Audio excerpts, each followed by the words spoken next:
拍視頻日記呢，其實唔需要話你拍得好靚、好完美，亦都唔需要話要做一啲好複雜嘅剪接啊、後期製作啊。其實觀眾就係想睇你喺當下最真實嘅一面，你嘅情緒啦、你嘅思維啦、你今日嘅所感所悟啦，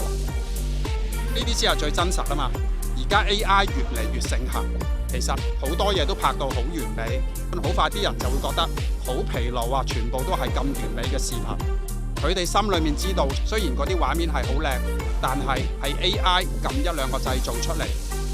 人係唔會珍惜呢啲用機械化 AI 做出嚟嘅視頻，因為佢哋知道呢啲視頻唔係佢哋想要嘅嘢，裡面冇真實嘅用靈魂靈感拍出嚟嘅嘢，裡面冇一啲真係情感嘅流露，所有嘢就算做得幾真實都好，都係 AI 做出嚟。所以未來最稀缺性嘅，其實就係人嘅情感、真實感，實實在在地去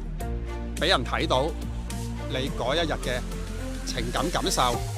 用視頻嘅方式去記錄出嚟，呢樣嘢先係未來最稀缺性嘅。如果你今日行出第一步，俾人做一步咁做，你就可以俾人做一日，去累積你嘅數字資產。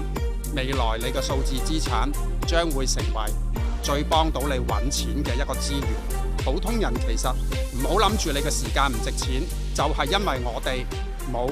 豐厚嘅財富，時間先係我哋最寶貴嘅資源。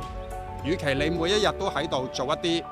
純粹嘅娛樂啊，去睇手機啊、滑手機啊、去玩網上遊戲啊，不如認認真真每一日就為自己去累積一啲數字資產。